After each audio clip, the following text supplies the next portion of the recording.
V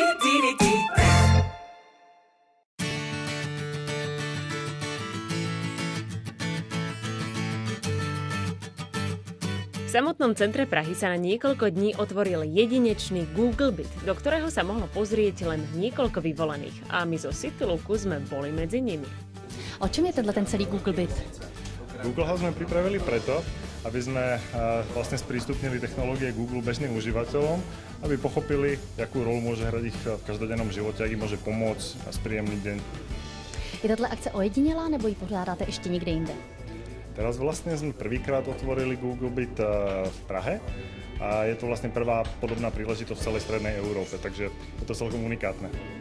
A jaké různé kanály komunikační vlastně se tu dnes představují v tomto Google Bytě? No tak ten najzaujímavejší je asi YouTube, ktorý pomohol na svetlo sveta jak Viral Brothers, tak aj Voxelovi a práve vďaka YouTube si oni hľadajú svoje publikum a umožňuje im to vlastne dostať ich hudbu medzi ľudí. A potom sme tu mali napríklad Petra Ludvíka, ktorý píše knihy a je to pre neho veľmi zaujímavý nástroj využívať knihy Google Play, vďaka ktorému knižky môže predávať v digitálnej podobe. Moc Google záleží na tom, aby vlastně se stali opravdu součástí té domácnosti, nejenom nějakým jako něčím, co si možná extra pořídím do bytu, ale už automaticky, abych s tím počítala. Jak moc vám na tom záleží? Záleží nám na tom veľmi veľa a práve preto túto akciu organizujeme, pretože Google nie je niečo, čo je umelo niekde v nejakom skleníku, ale práve chceme ukázať na praktických prípadoch, že tie veci môžeme používať každý z nás, jak vy, tak aj ja, a úplne v každodennom živote. Jste si to dnes trošičku oskoušeli i Google Glass. Co je to za novinku? Co všechno nabízí uživatelům? Google Glass a filozofia Google Glass je hlavne o tom, aby nás zbavila boľavých krkov, stále pozeráme do mobilov a do tabletov. V podstate mnohí z nás okuliare nosíme bežne a sme na ne zvyknutí. Takže tie možnosti, ktoré nám poskytuje chytrý telefón alebo tablet, sú vlastne implementované do okuliarov a používajú sa veľmi jednoducho a prirodzene. Google Byt okrem online technológií predstavil aj novú generáciu českých internetových hviezd. Medzi nimi bol napríklad Petr Ludvík, autor super úspešnej knihy Konec prokrastinace, ktorá sa za necelý rok stala najpredávanejšou elektronickou knihou. Z těch takových dobrých pravidel nebo zásad, jak snižovat svoji nějakou emoční averzi vůči těm činnostem, který člověk odkládá, je rozdělovat si je na menší. Súčasťou ďalšej, tentokrát hudobne zameranej miestnosti bol solový spevák Voxel, ktorý návštevníkom Google Bytu zaspieval jeden zo svojich hitov a spoločne s nimi uploadoval nový videoklip na YouTube. Že až mi z těch míst lákají stát, domů sem zas vrátím. Neprehliadnutelnými hviezdami internetu sú aj chlapci z Viral Brothers, ktorí nám exkluzívne prezradili svoj recept na úspech. Kedy ste sa vy začali považovať za hviezdy internetu? My jsme se ještě nezačali. Ne fakt, ne, ještě ne. My dokud nebudeme mít tu miliardu, jako má psa, tak se nebudeme považovat. Teda aspoň já. Čem na ten už byl hvězda, když měl 3 hodinky.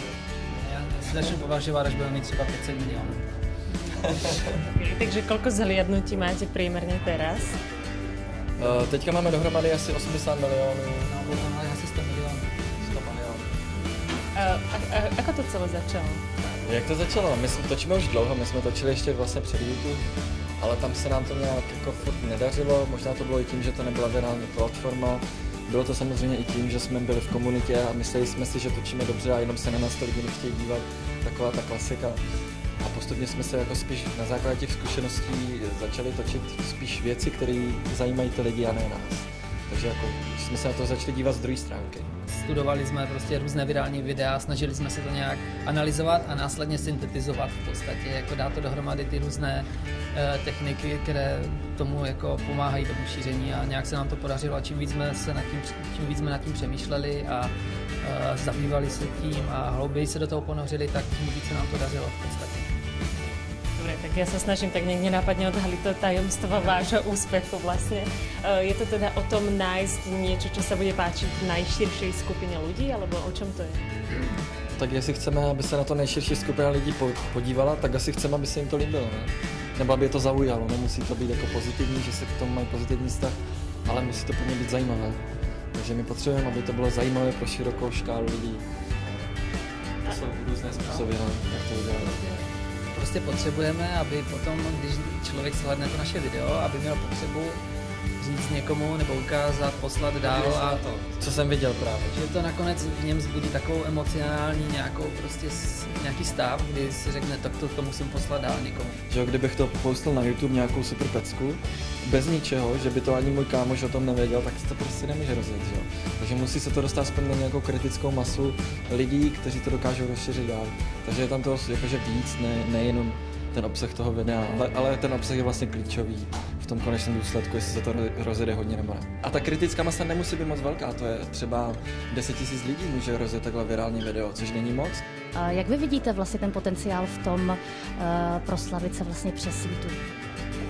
Myslím, že sme už videli mnoho prípadov, jak v Českej republike, tak v zahraničí, kedy skutočne niekto, koho nikto nepoznal, práve prerazil vďaka YouTube, lebo je to ultrademokratické médium, nemusíte mať nikoho poznať. Keď máte talent a máte dobrý obsah, tak ľudia si vás nájdu a máte možnosť zasiahnuť nielen české, ale celosvetové publikum.